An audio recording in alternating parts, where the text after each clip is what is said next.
तेजस्विनावधीतमस्तु मा विद्विषावहै। ॐ शान्ति शान्ति शान्तिः।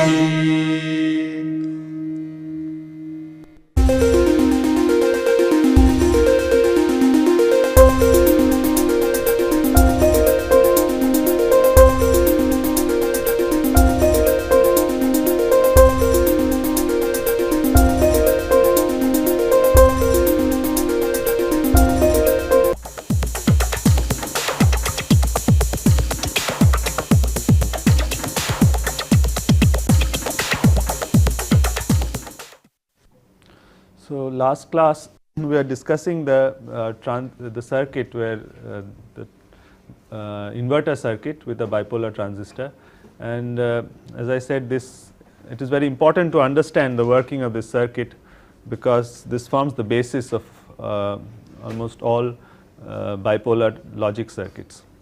So, we shall just do a brief recapitulation. So, what we had done is we have seen that if you have a circuit like this,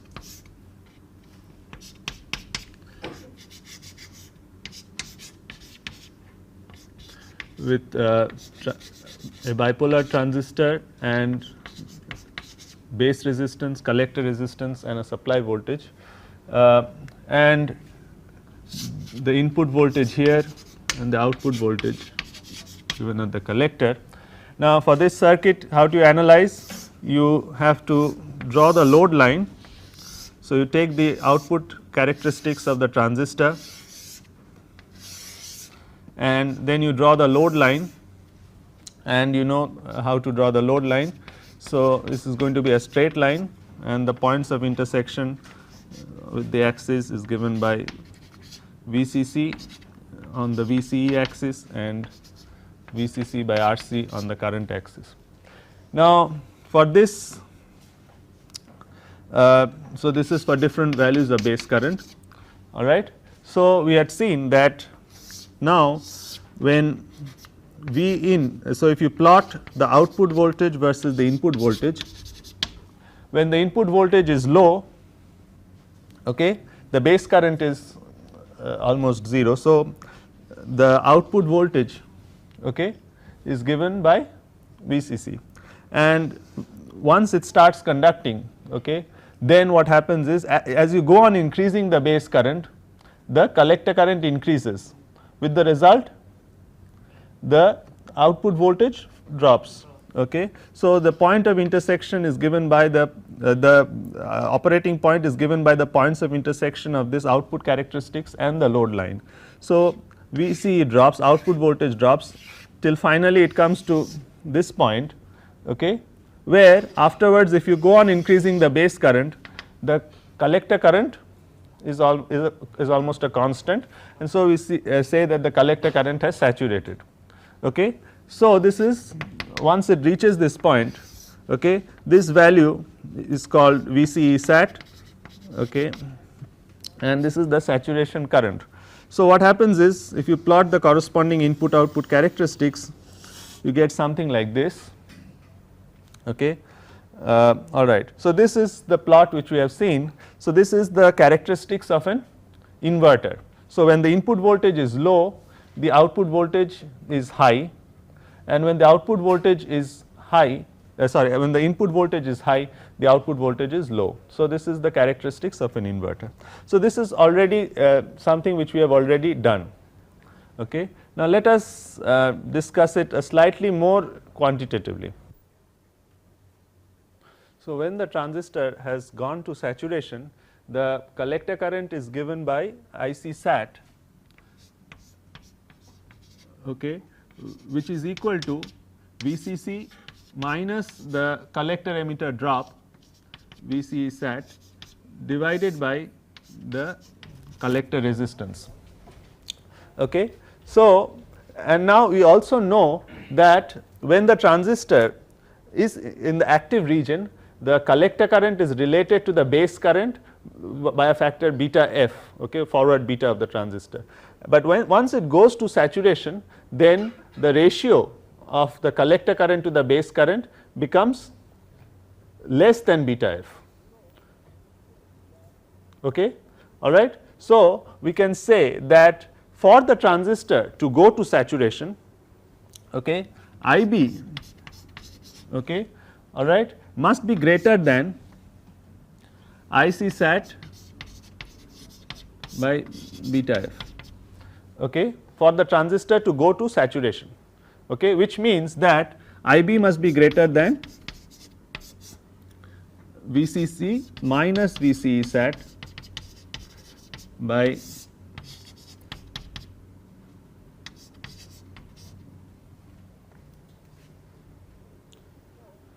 all right. Okay. So, now we can actually put some values, okay, and see. For example, let us suppose for this circuit VCC is equal to say 3 volts, okay, say RC is equal to say 1 kilo ohm. Let us put RB equal to say 0.5 kilo ohm, all right, and say beta f is equal to 50, all right. Now, in addition, let us see, we have already seen that some conditions we have already discussed last class, that for example, just for the sake of analysis, let us assume that when the transistor is cut off, okay, VBE is less than equal to 0.6 volts. In the active region, VBE lies between 0.6 and 0.7 volts, and for the transistor to be saturation in the saturation region, VBE is equal to 0.7 volts. And also let us assume that VCE sat is equal to 0.2 volts. Okay. Now, with this data we can actually find out the different points in this characteristic. Okay. Now, so when V in is 0 volts, okay, what is the value of V out? V in is 0 means IB is 0, and so IC is also 0. So, V output is equal to VCC. So, this voltage here in this characteristics, this is going to be equal to 3 volts, okay, that is equal to VCC. Now, the next point is at what is the value of input, okay, at which this output starts to fall, okay, this value, that is when the transistor is in cut off, the output is equal to VCC, and when the transistor starts conducting, okay, all right, the output is going to fall. So, that voltage is equal to 0.6 volts. Okay. After 0.6 volts, when V in exceeds 0.6 volts, then there is going to be a base current and a corresponding collector current, with the result output is going to fall. So, from 0.6 to 0.7 volts, the transistor is in the active region and it behaves as an amplifier, okay, and you know that this amplifier has a negative gain. So, you know that a sort of common emitter amplifier. So, the output is going to fall as the input increases. Okay. So, now the next thing is this point, all right, at this point. So, here the transistor has gone to saturation. So, once it goes to saturation, what is the output voltage equal to? 0.2 volts, all right. And what is the input voltage, okay, at which the transistor has gone to saturation? How do you calculate that? You have to know first what is the base current, okay, at which the transistor goes to saturation, all right. What is the base current? How do you calculate? You can calculate from the relation given here, okay, that IB must be equal to VCC minus VCE sat by beta f RC, okay. So, that is the relation. Now, we know all these values, okay. So, we can plug in these values and find out the base current at which the transistor goes to saturation. So, what it is, what is it? 3 minus 0.2 divided by 50 into 1k, okay. So, if you do that, I think it will come to it should come to 56 microamperes, okay. And so, that is the base current when the transistor has gone to saturation. So, now we have to find out the input voltage at which this goes to 0.2 volts. That is very easy, because this voltage we know is 0.7 volts when the transistor has gone to saturation, plus IB into RB, okay, that is 56 microamperes into 0.5 kilo ohms, okay, that will give you the drop here. So, that is the input voltage when the transistor goes to saturation. Okay. So, this value if you do it, okay, I think it works out to 0.728 volts. Okay. So, this actually gives us the total characteristics. So, that is how you can do it quantitatively, all right. So, finally, we see that if the input voltage is low, that is below 0.6 volts, okay, the output voltage would be is equal to 3 volts, and when the input voltage exceeds 0.728 volts in this case, okay, that is the input is high, the output voltage is going to be low, which is 0.2 volts in this case. Okay. So, this is the inverter characteristics, all right. So, for this inverter circuit, when the input voltage is low, the output is high, and the output voltage is, when the input voltage is high, the output is low. So, that is one aspect of an inverter. Okay. So, if you have an input waveform, okay, that is it is an input waveform like this, all right. What do you expect? When the input is low, the output is high, output is when the input is high, the output is low. You expect something like this, okay, all right. So, it is an inverted waveform. So, that is what is important, okay, for us in digital circuits. But actually, okay, there is another aspect to this. So, one is of course that this you should get something like this in a digital circuit, but the another important aspect is when this input changes from low to high, okay, how much time does it take for the output to react, okay, that is it to change from high to low, okay, that is going to be a small displacement, okay. So, that is the delay, okay. So, that is also a very important aspect of the circuit, and one must really design in such a way that this delay is going to be minimum, okay. The other delays, when the input goes from high to low, the output changes from low to high, and so you have something like this, okay, okay, and these delays, okay, okay, need not be the same, okay. So, we shall now take up this aspect, okay, the same inverter circuit, okay, from another consideration, that is the switching consideration, okay, that is how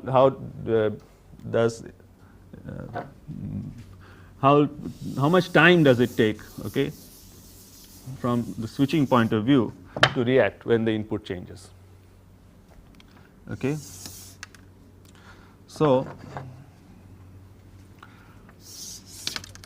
okay. So, for that, let us assume initially that for the same circuit which we have drawn, okay, I am just going to draw it again, just okay, it is the same inverter circuit. It is very important to understand this, okay. So, suppose the input goes from low to high, okay, suppose this was low, it went to high, okay. This low means the transistor was in cutoff, okay, there was no base current, suddenly it has gone to this value where the input voltage is Vf, all right. Then what happens? What is going to be the base current? There is going to be a base current, isn't it, all right. This base current is going to be equal to V in minus whatever is the VBE divided by RB, okay. So, I can write IB is equal to V in minus VBE by RB, okay. And you know, in a forward bias, this base emitter junction is obviously going to be forward biased, and this VBE is usually, you know, in this type of circuit where you have a limiting resistance, this voltage maximum it can be 0.7 or maybe slightly higher, all right. And if V in or this Vf basically at this point in time when you consider this input is gone high to Vf, okay, Vf is much greater than VBE, we can say okay, all right, you can say IB is nearly equal to Vf by RB if Vf, all right, when Vf is very much greater than. So, you all have an almost constant in base current. Okay. Now, the next thing to see is what happens when you have a constant base current flowing. Initially, there is a sequence of events which takes place actually. Okay. Now, if you look at the base of the transistor, okay, when this base voltage was low, the input voltage was low, the transistor was cut off. What was the charge stored in the base? Okay, there was no excess base stored charge. Okay. Now, as the base current flows in, a constant base current is flowing in, okay, what is happening? The base charge begins to build up. Okay. All right. So, the relation again is so now for that, okay, let us consider a transistor. Okay. Okay, let us go back a little bit. We have already discussed the transistor, the base current of a transistor. It consists of, in the forward conduction mode, okay, of a transistor, it consists of basically two components, if you remember. What are those two components? One is the injection of carriers from the base to the emitter, and the other is the recombination of charges in the base. Okay. Now, if the doping concentration ratio of the emitter and the base is very large, that is, the emitter doping concentration is very much larger than the base doping concentration, we can for all practical purposes neglect the current component, that is the injection of carriers from the base to the emitter. Okay, and we can say that the base current is almost totally made up of the recombination in the base. All right.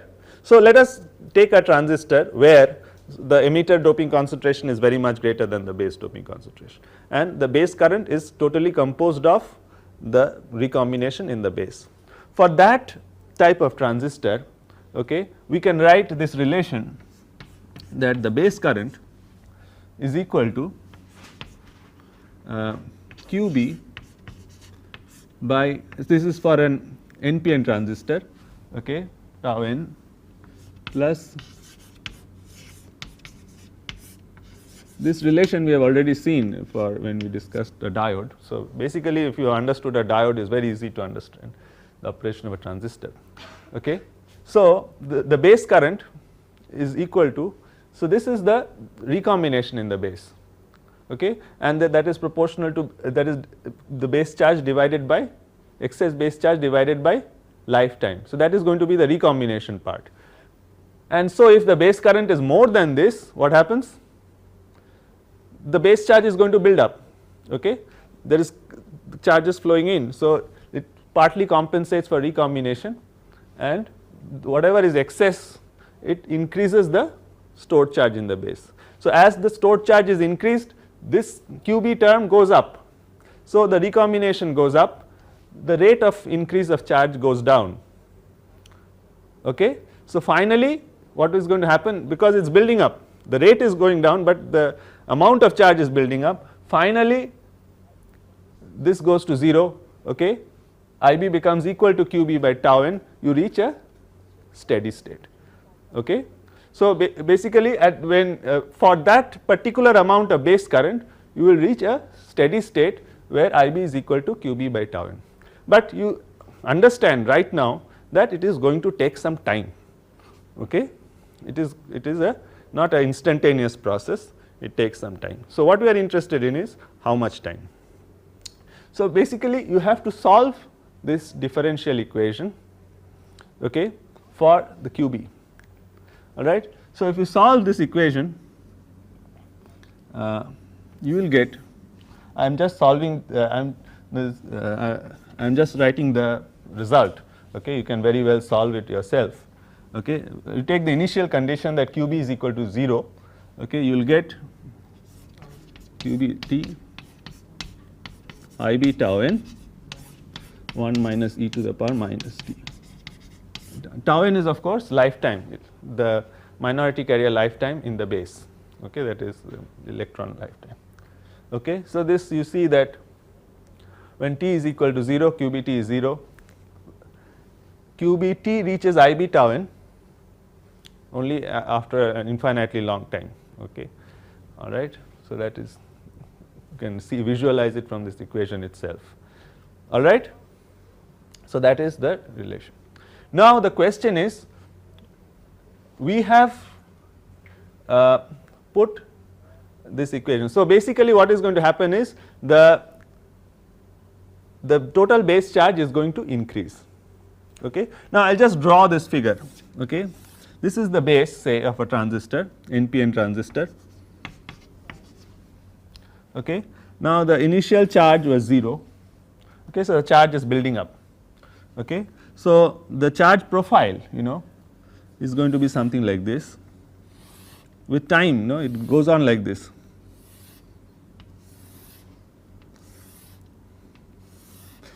It sort of, okay. So, with time, right, increasing time, okay. This is the emitter side, that is the collector side, obviously, all right. So, the charge builds up like this is a charge profile, minority carrier charge profile in the base, okay. So, as with time it goes on increasing like this, all right. So, you see that with time it is increasing. What is happening to the collector current as the base current is with time? Collector current is increasing. For example, here you see it was initially it is 0, then it went to here. So, the collector current depends on the slope of this profile, okay. So, that keeps on increasing, and as the collector current keeps on increasing, what happens to VCE? It goes on decreasing, okay, all right, isn't it? And so, it goes on increasing, VCE goes on decreasing. When VCE becomes equal to VBE, what is the condition of VBC? That is, the collector emitter voltage is the same as the base emitter voltage. Base collector drop is 0. Now, if the collector current keeps on increasing even further, what happens to VBC? VCE will become less than VBE, okay. That is, the collector voltage will be less than the base voltage. What does it imply? That the base collector junction has become forward biased. That means that the transistor goes to saturation. So, you see that it goes up like this, all right, and this it will go on increasing, you see, until the total charge stored here, okay, becomes equal to IB tau n. Finally, it will go up IB tau n, okay. The charge will keep on building up, although the transistor has reached saturation, okay. It will not stop till you have reached IB tau n, okay.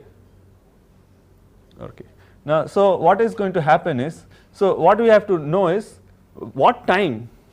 So, basically the idea is, when you apply an input voltage, if you look at this figure here, you have applied an input voltage here, okay. Now, what you want to do is, as the input voltage goes high, the transistor, you want to drive the transistor to saturation, okay. So, what is the time taken for the transistor to reach saturation? Okay, that is, when the input goes high, we have seen an inverter, the output goes to 0.2 volts, okay, that is when the transistor has reached saturation. So, what is the time required for that? How do you do that? In this equation, we have to see when does, at what time t, okay, that is QBT equation, at what time t, okay, QBT becomes equal to the value at saturation, okay. What is this value at saturation? How much QBT? What is the value of QBT at saturation?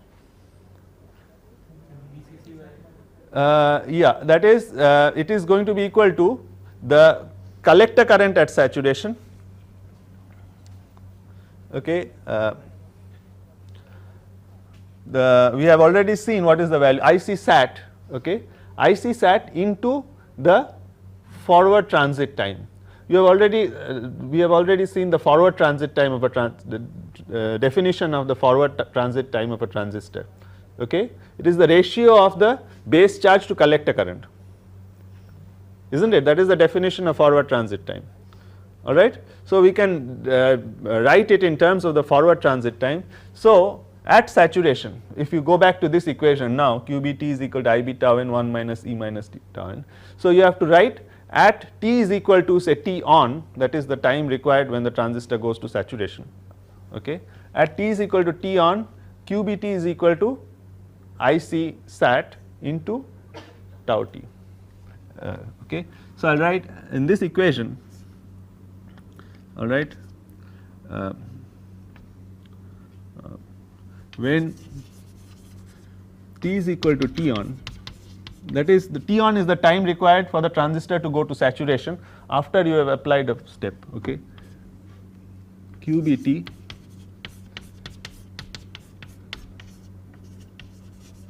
into tau, I will write tau T, which is the transit time, which actually is the forward transit time of a transistor. All right. So, tau T is the transit time. Okay. So, in that equation we have to substitute, all right, this expression. Okay. So, once you do that, okay, you get the value of T on. There is another important relation we have to use. Okay. I hope you know this relation.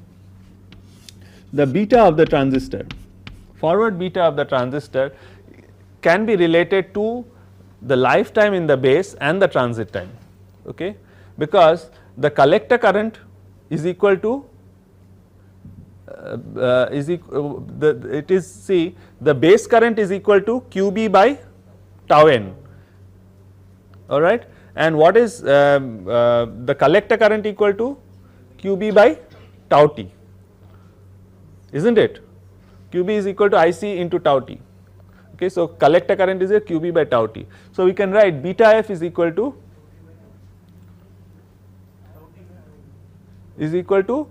tau n by tau T.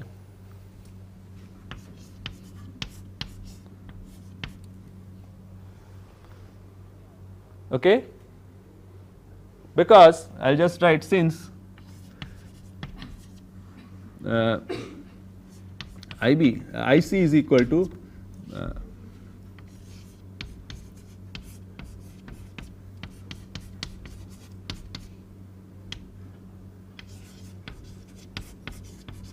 okay. So, from this relation you get tau n by tau T. So, now if you substitute this, all right, in this equation, all right, and you take this relation, okay, you will get that T on, I will just write down the equation for T on, you can very well do the calculations, I think I do not need to do that. Tau n ln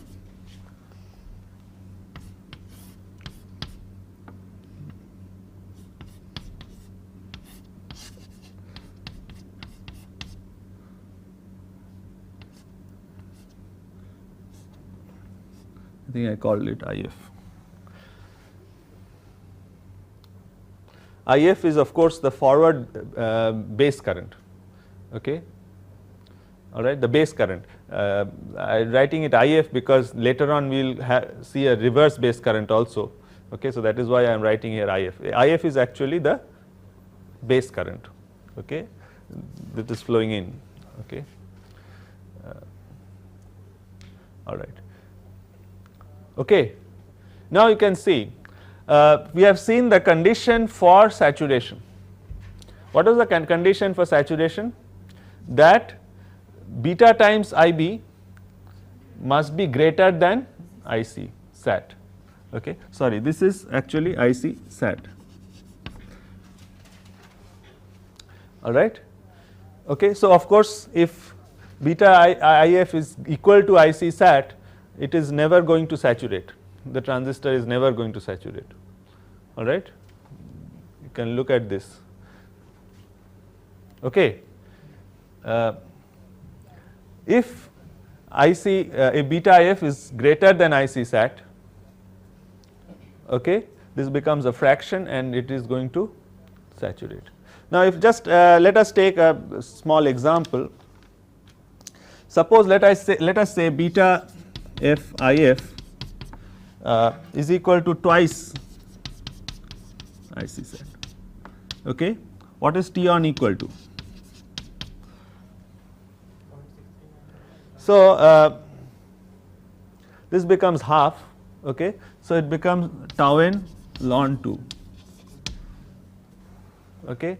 Now, if beta f IF is equal to say 5 times IC set, what is T on equal to? So, this becomes 1/5. Okay. So, this becomes ln 1.25. Okay. So, what do we see here? That if IF, beta f is a constant for that device, okay, for the transistor. Now, if IF is, IC sat also is a constant, you must remember, for a particular circuit, all right. That depends on the collector resistance also, collector resistance and the supply voltage and all that. So, now if for a given circuit, if you increase IF, okay, what happens? That is the base current. If you increase the forward base current, what happens is the time required for the transistor to saturate goes down. Okay, it reaches saturation faster. It is quite obvious because you are pushing in charge at a higher rate. The increased base current means what? The rate of flow of charge, current is rate of flow of charge, higher rate of flow of charge. So, the current builds up, the charge builds up faster, you reach saturation faster. Is it clear? So, to have a fast switch on, okay, you must have a large base current.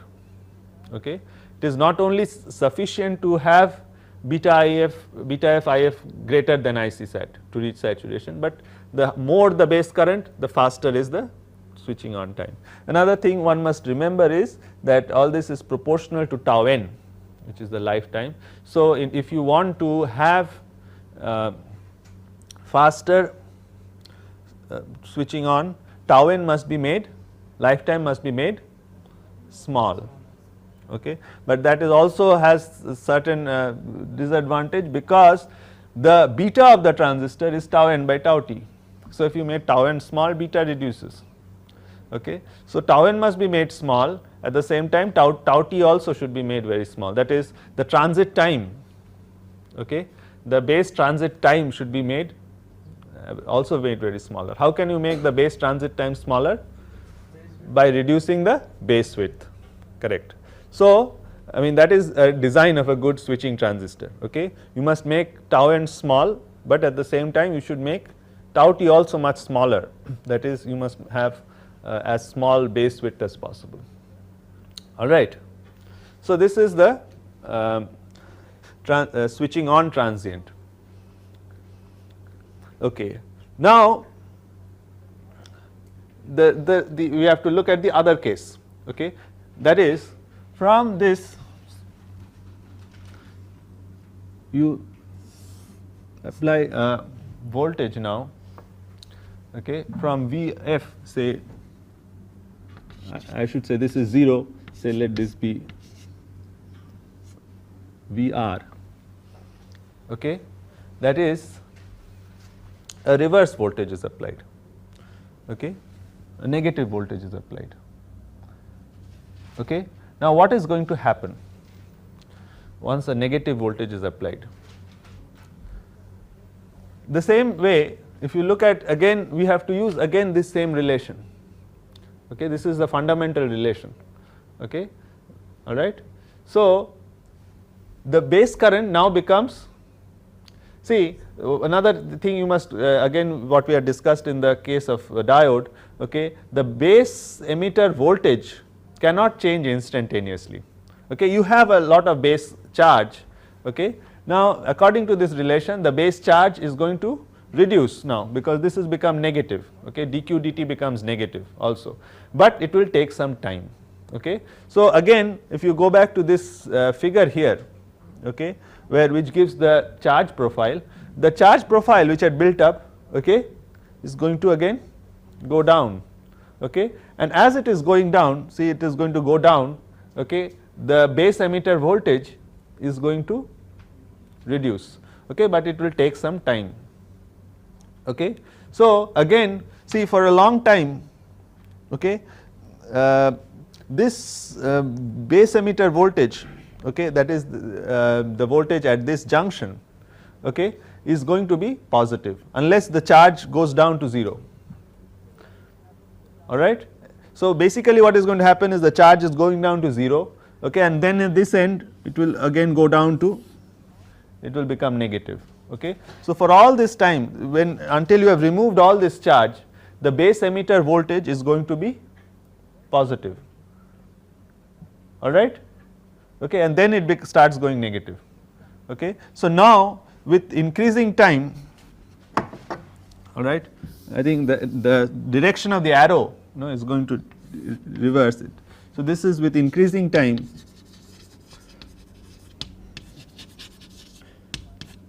alright, this charge is going to reduce, okay.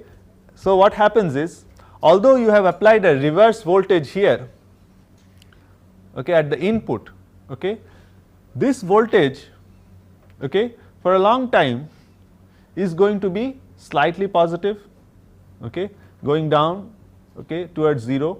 So what happens to, again if you go back to this relation now, IB is equal to V in minus VB by RB, okay.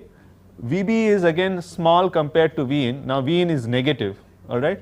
Again what you have is IB is going to be, if you look at this relation, previous relation, instead of VF you are going to have VR, okay. So IB will be equal to VR by RB now, okay, the reverse voltage minus RB, that is IB is going to be negative. You are going to have a large negative current flowing out from the base, okay, alright. Reverse base current is going to flow in this direction, okay. Is it clear? Now what is that reverse base current doing? It is actually doing a very good thing, it is removing the excess stored charge, okay. So again if you want to find out how much time, now you have applied a negative voltage, so you want the transistor to go from saturation to cutoff, alright. So now I will just let us draw this another figure, I think I will draw it here.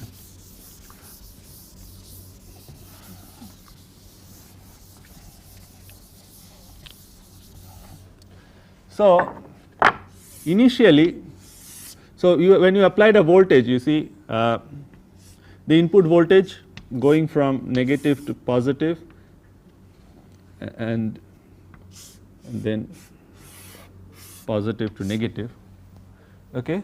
This is the input voltage V in, alright. So this is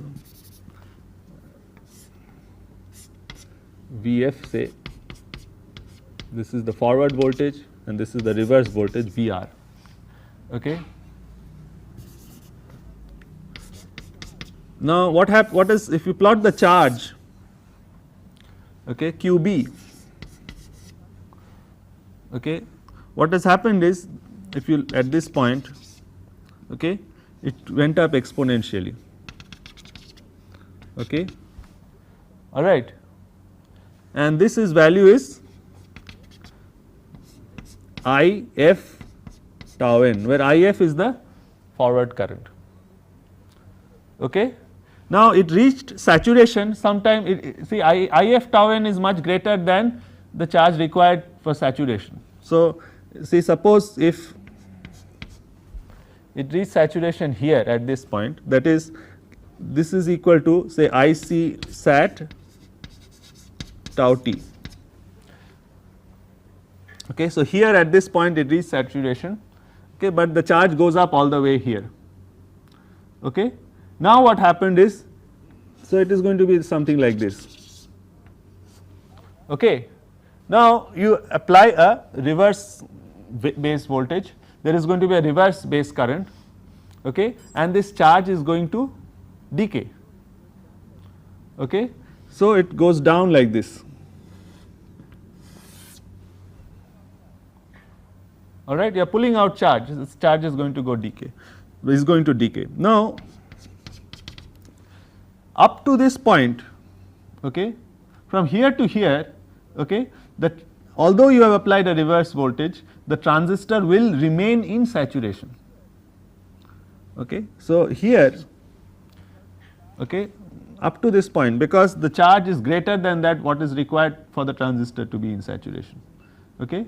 So, up to this point the transistor remains in saturation, okay, and after that the current starts to fall, okay, and finally it is going to go to 0. Okay.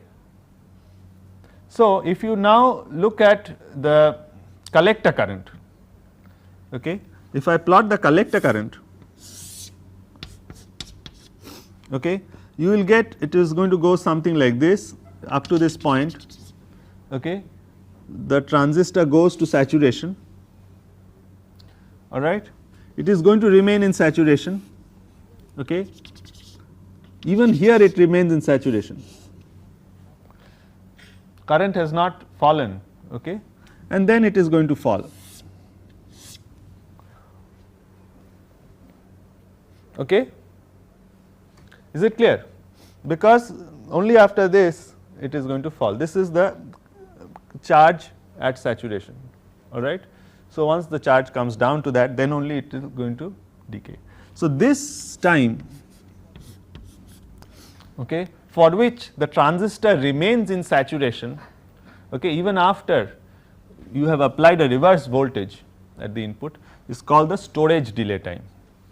Okay, it's got TSD is the symbol which is generally used. Okay.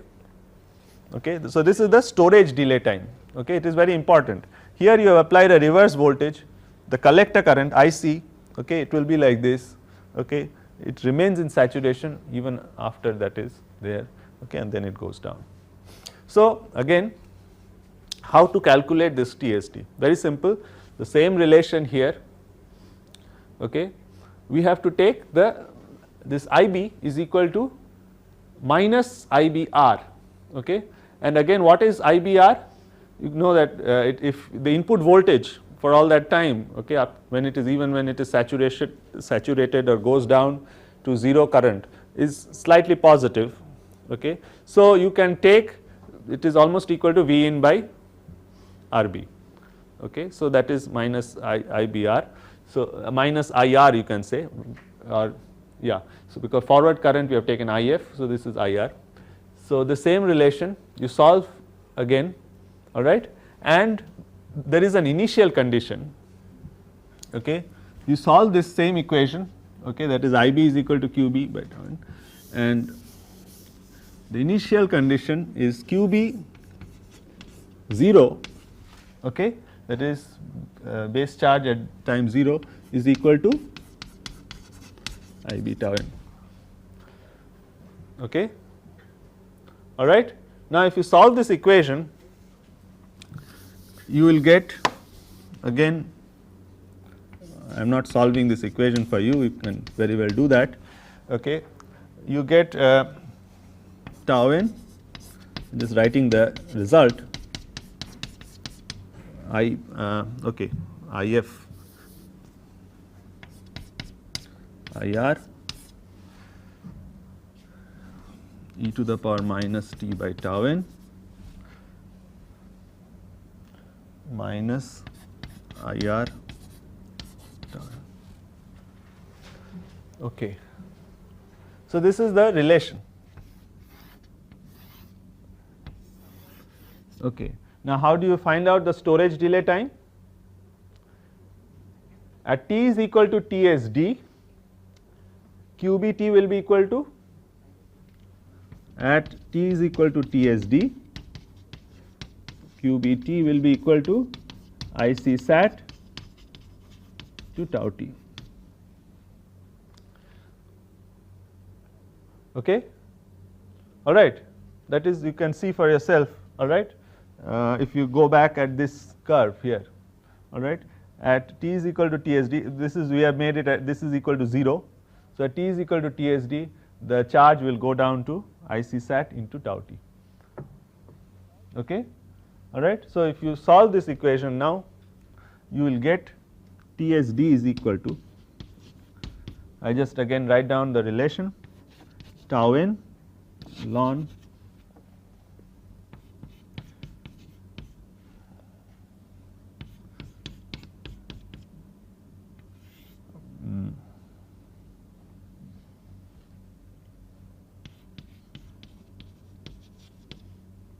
IC sat by beta f plus IR. This IR is of course, these are the modulus values. Okay. So, I just this TSD, that is the storage delay time, is tau n, that is the lifetime, ln IR plus IF, IR the modulus, okay, the amount of reverse current, okay, we do not take the sign, IR plus IF divided by IC sat by beta f, okay, plus IR, all right. Okay. So, this is the relation for the storage delay time. Now, obviously, if IR becomes very large, okay, that is you can neglect IF with respect to IR and also IC sat by beta f with respect to IR, what is TSD equal to? It is equal to 0 because the ln 1 is 0. Okay. Obviously, if IR is very large, you are removing the charges faster, okay. And so, like the extreme case, storage delay time is 0, I mean it becomes infinitely large. But normally, okay, you can see, you can also see that with if IR is larger, TSD will be less. Okay. If you go on increasing the reverse current, the storage delay time will be less because this fraction is going to reduce. What about with IF? How does it depend on IF? That is the forward current. If IF goes up, TSD goes up. Okay. Why?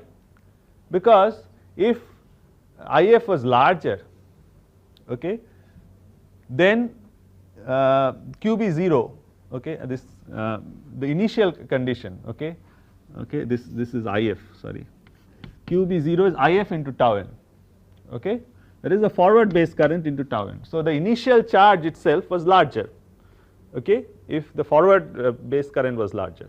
So, to come down to IC sat by tau t, IC sat tau t, it is going to take more time. So, if you have larger forward current, okay, you are storing more excess charge in the base, okay.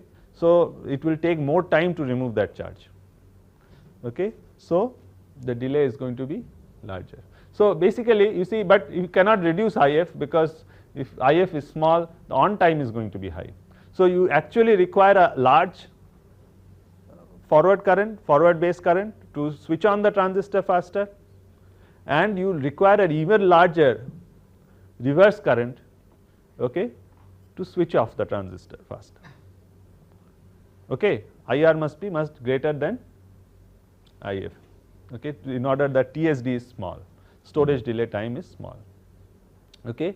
Then of course, finally, so if we come back to this curve again, okay, so this is the storage delay time, and then there is another delay time before the transistor actually goes to cutoff, okay, that is the what is called the discharge time.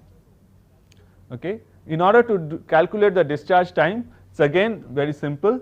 You again take this relation here, QBT is this relation for QBT, and you take the value at discharge TD, okay, that is the total time required for the transistor to totally cut off, okay, QBT is equal to 0.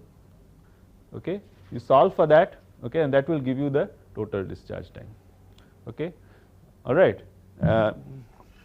I think I will take that up in the next class. Okay. So, that gives us a total picture of the different delays involved in switching the transistor on and off, and one must really appreciate this, and because if you want to compare between the different circuits, how fast is one circuit compared to the other, that gives that is mostly due to how what are the different mechanisms for removing base charge or creating this base charge, okay, in a bipolar transistor. So, we shall take up again in the next class.